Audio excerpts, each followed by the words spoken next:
You built this from scratch and put it all together. What do we have here with the TX? Well, it's TX is for Turbine Experimental, and it was a Group 6 prototype, the type of cars that run at Le Mans, Sebring, and Daytona. This is the poster for Daytona. Raced against the Ford factory GT40 and the Porsche and the Ferrari team. So a little car out of Palatine is against Ferrari and Ford's best. Yeah, remarkable, isn't it?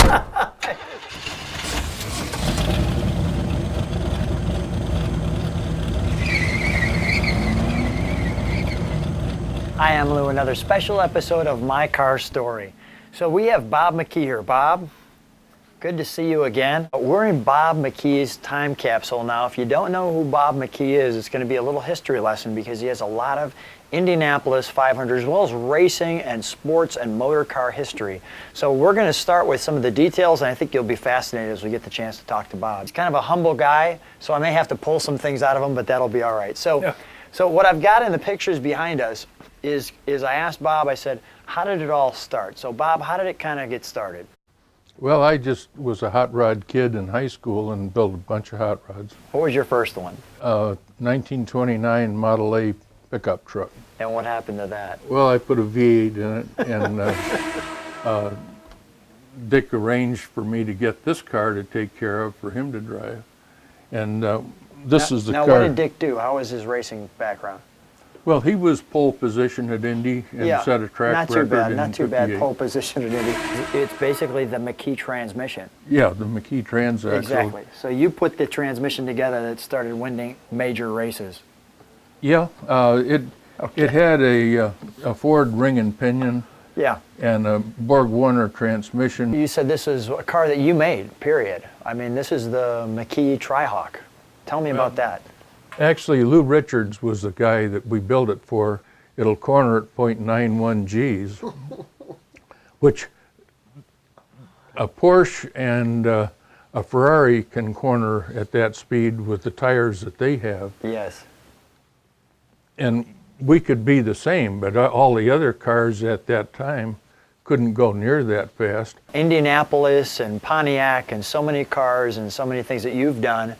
People you've met, astronauts, Paul Newman, one of the Smothers brothers, right? They all come in here, and this is where it all kind of hangs out at. Yeah, I guess. This picture here, who's this guy here? Well, that's probably a well-known guy, too.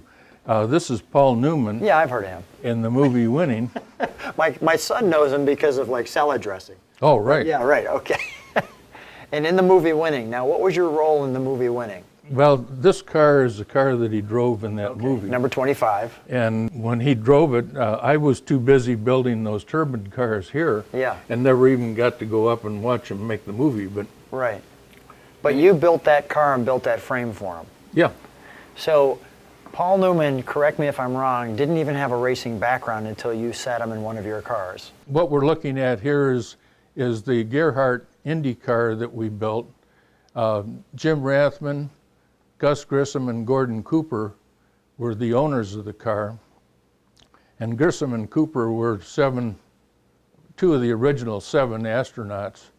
And interesting to get to know them, and they've been to the shop and visited. This was a car that we built for Exide Willard Rayovac Battery Company. Okay. And we built 2 of these cars, and when we first built it, we thought the right thing to do was to make a backbone down the center of it that all the batteries could roll into. So we made a battery tray with wheels on it, so it would roll in and latch, and then it could roll out under a service cart, so you could change batteries in 5 minutes. Well, I got a number of patents on that. Tell me about the Mechanics Illustrated cover shot there.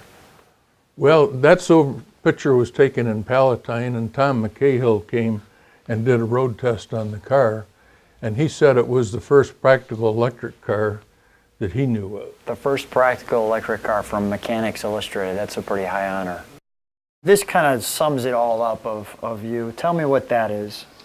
Well, that was a Lifetime Achievement Award that Road and Track gave me up at Elkhart Lake, which was really a nice gesture, and I'm proud of that.